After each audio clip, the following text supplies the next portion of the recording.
안녕하세요. 나무아카데미입니다. 저희 사이트는 국어 내신 대비 학습 자료를 제공하는 사이트입니다. 오늘 강의에서는 5월에 시행된 고3 학평 독서 영역에서 쇼펜하우어의 의지와 표상으로서의 세계, 왜 세계는 존재하지 않는가를 한번 분석해 보도록 하겠습니다. 자, 먼저 첫 번째 지문부터 같이 보도록 할게요. 자, 이성주의 철학자들은 인간이 세계를 인식하는 데에 있어 이성이 가장 중요한 역할을 한다고 보고 이성을 통해 세계의 본질을 이해할 수 있다고 주장한다. 자, 이러한 주장은 요 주장에 대해 철학자 쇼펜하우어는 그들이 말하는 이성은 두뇌의 작용에 불과하며 인간은 세계의 본질을 이해할 수 없다고 주장한다. 자, 지금 첫 번째 단락에서는 그 이성주의 철학자들이 말하는 그 내용과 다르게 이 쇼펜하우어는 인간은 세계의 본질을 이해할 수 없다라고 하는 이 다른 주장을 이야기하고 있어요. 자, 쇼펜하우어는 이러한 자신의 주장을 세계는 나의 표상이다라는 선언으로 지박한다. 그가 말하는 표상이란 인간이 어떤 사물을 인식할 때 그 사물을 오감으로 지각하여 두뇌 속에 떠올린 이미지이다. 자, 그래서 우리가 이 오감, 감각이죠. 이 감각을 통해서 그 대상을 인식하는 그 이미지를 쇼펜하우어가 표상이라고 표현을 하고 있습니다. 그래서 가령 빨갛고 동그란 과일을 보고 사과로 인식한 두뇌 작용이 표상이다. 그래서 우리가 이렇게 생긴 이 과일을 보고 이거를 사과라고 인식하는 것, 그것이 바로 표상이라는 거예요. 자, 이러한 표상은 충분 근거율에 따른다. 자, 충분 근거율이란 그럼 무엇이냐 설명이 되겠죠. 인간이 어떤 사물을 표상할 때 다른 사물과 구분하게 하는 등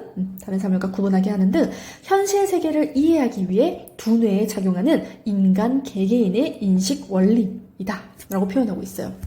그래서 충분 근거율에 지금 개념이 나왔는데요. 그래서 인간 개개인의 인식 원리라예요. 주관적이라는 거예요. 자, 이러한 충분 근거율에 입각한 표상이 현실 세계를 경험하게 하는 근거이기 때문에 인간이 경험하는 세계는 이 충분 근거율에 한해서만 인식된 세계다라는 거예요. 그러니까 위에도 아까 나왔지만 어딨죠? 세계에 대한 본질을 이해할 수 없다라고 한 이유가 뭐냐면요. 인간이 인식할 수 있는 이 인간이 경험하는 세계는 각자 자기 자신의 주관적인 인식에 따라서 받아들이게 되는 세계이기 때문이라는 거죠.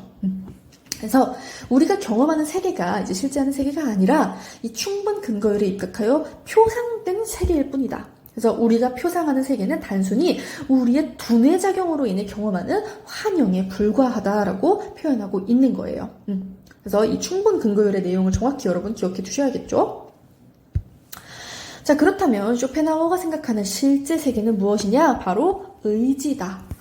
자, 의지가 무엇이냐면 아무런 근거나 이유도 없이 맹목적으로 움직이는 힘이자 욕망으로 실제 그 자체이다. 아무런 근거나 이유도 없이 맹목적으로 움직이는 힘과 욕망이래요. 자, 그래서 이러한 의지는 충분 근거율에 따르지 않기 때문에 이성으로 설명하거나 그 자체를 포착할 수 없다. 자, 그래서 쇼펜하우어가 생각하는 실제 세계의 본질은 의지이고 이거는 충분 근거율에 따르지 않기 때문에 우리가 포착할 수 없대요. 하지만 우리가 표상하는 세계와 단절된 것은 아니다라고 합니다. 자, 우리가 표상하는 세계는 의지가 객관화된 세계이다라고 표현하고 있어요. 자, 그럼 이 의지가 객관화된다라는 건 무엇이냐? 의지가 인간의 감각기관이 포착할 수 있는 방식으로 나타난 것이다. 자, 여러분, 우리가 아까 전에 이 표상이라는 것은 우리가 이 오감, 인간의 오감, 감각을 통해서 받아들이는 것이라고 했잖아요. 그래서 이 의지가 인간의 감각기관이 포착할 수 있는 방식으로, 그러니까 우리가 표상할 수 있는 방식으로 나타난 것이라는 거죠. 그래서 예를 들어 의지가 인간의 감각기관으로 포착할 수 있는 딱딱하고 동그란 형태로 나타났기 때문에 인간이 그걸 충분 근거율에 입각해 자갈이라는 존재로 구분하여 인식할 수 있다는 겁니다. 그래서 예를 드는 부분 나왔어요. 자, 쇼펜하우어에 의하면 의지가 객관화되는 정도의 차이에 따라 중력과 같은 자연력에서부터 무기물, 식물, 동물, 나아가 인간까지 다양한 형태로 나타난다 얘기하고 있습니다. 자, 그래서 의지의 객관화에 따라서 우리가 이렇게 나타난다는 거예요. 그래서 우리가 경험하는 모든 사물은 하나의 의지로부터 비롯하여 각자의 형태로 나타난 것이라 나타난 것이므로 의지와 단절된 것이 아니라 서로 연결되어 있는 것이다 라고 얘기하고 있습니다. 그래서 우리가 이렇게 표상을 통해서 세계로 객관화되는 이 의지에 대해서 설명을 해주고 있어요.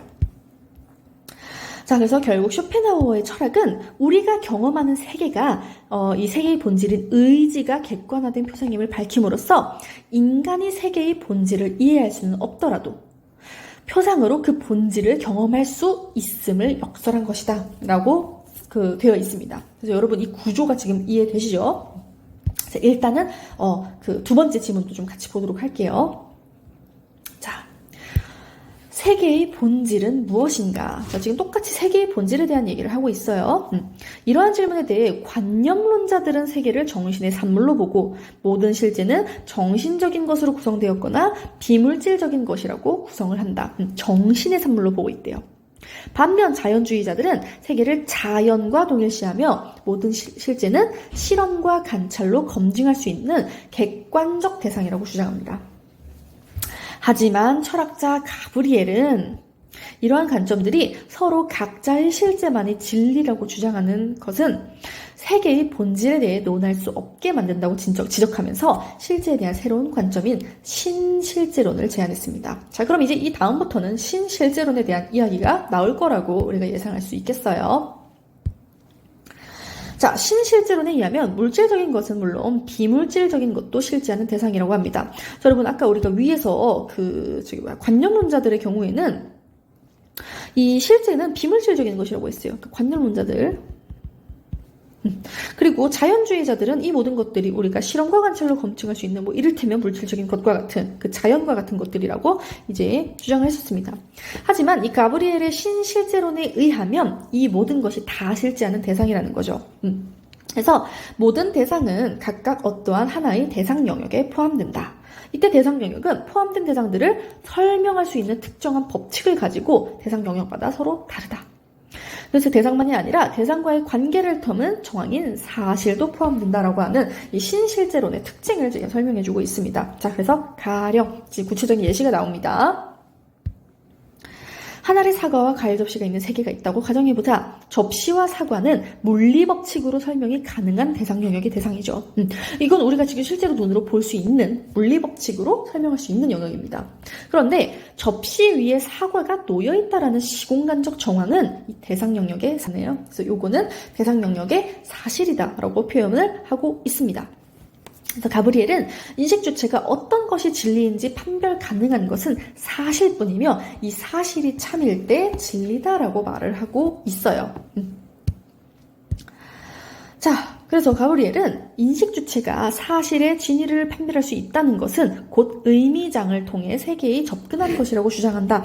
또 다른 개념이 나왔네요. 자, 그럼 의미장이란 무엇이냐? 인식 주체가 어떤 대상의 영역을 인식할 때 그 대상이 구체적이고 특정한 방식으로 나타나는 조건이나 배경을 말한다고 나와 있습니다. 자, 그래서 가브리엘은 의미장에 나타나는 대상을 실제한다고 표현해요. 즉, 그러니까 실제하는 건 이 의미장에 나타나는 대상인 거예요. 그래서 인식 주체가 어떤 대상 영역의 대상을 인식할 때 대상이 구체적이고 특정한 방식으로 나타나는 그것에 대해서 실제한다고 표현하는 겁니다. 그래서 내 손은 나의 신체라는 의미장에 나타나지만 내 손을 글로 묘사했다면 그 글이라는 의미장에도 나타난다는 거예요. 그래서 이 세계에는 무수히 많은 의미장이 동등하게 존재하며 모든 의미장에서 나타나는 손들이 각각의 의미장에서 실제한다는 거예요. 무슨 말씀이신지 여러분 이해되시죠? 그래서 우리가 이 나의 손이라는 게 있는데 이 손이라는 게 내 신체라는 의미장에서 뿐만 아니라 글에서도 꿈에서도 또는 누군가의 오해에서도 이런 식으로 수많은 의미장 속에서 다 존재한다는 거예요. 그래서 그 의미장 속에 있는 모든 손들이 전부 실제한다는 겁니다. 자, 그런데 가브리엘은 여기에 대해서 하나의 의미장에 실제한다고 해서 곧 참인 것은 아니다라고 얘기했어요. 그래서 하나의 대상이 나타나는 의미장이 최소한 2개 이상은 존재해야 그 실제에 대해 의미 있게 사유하고 토론이 가능하며 참과 거짓을 밝힐 수 있다라고 말합니다. 그래서 여기 말하는 이 수많은 의미장들 있잖아요. 이게 딱 한 개만 존재해서는 우리가 그거를 의미 있게 사유하고 토론할 수 없다는 거예요. 자, 그래서 우리가 다양한 의미장을 통해 세계를 경험하며 각각의 의미장으로 경험하는 세계들이 공존한다. 그래서 이 다들 정신이나 뭐 자연만이 진리라고 주장하는 것처럼 하나의 의미장만으로 세계에 접근하는 일은 불가능하다.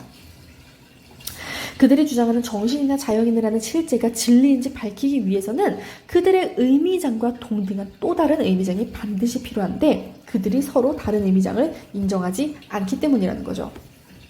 그래서 관념론자들은 아까 말한 것처럼 그 비물질적인 것만 인정하는 그 자신의 의미장에 있어서만 인정을 하고 자연주의자들은 또 마찬가지로 그것에 대해서만 인정을 하고 있기 때문에 서로 다른 의미장을 인정하지 않고 있으므로 이거를 그들이 이제 세계에 접근할 수는 없다라는 거죠. 그래서 자신들의 주장만으로 실제에 대한 진리 여부, 세계의 본질에 대해 논할 수 없다라고 얘기하고 있습니다.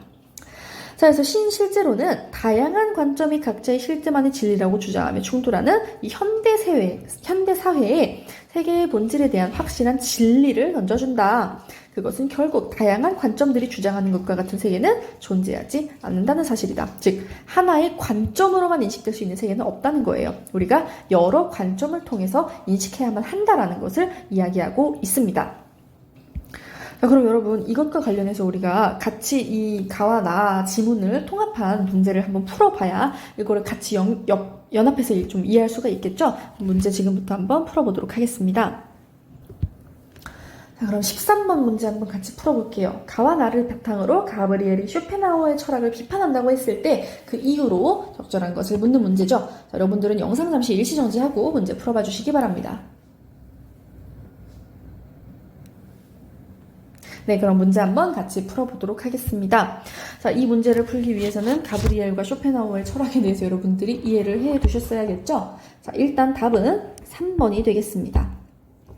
자, 여러분, 가브리엘의 경우에는 세계를 어떻게 인식해야 된다고 말을 했냐면요. 세계를, 이제, 다양한 관점에서 받아들여야 된다. 그러니까 여러 의미장에 속해 나타나는 경우에만 우리가 그것의 실제에 대해서 논할 수 있다라고 얘기했어요. 그래서 하나의 관점으로만 이 세상을 바라보려고 하는 사람들을 전부 비판했단 말이에요. 자, 그런데 쇼펜하우어의 경우에는 어떠냐면요. 표상.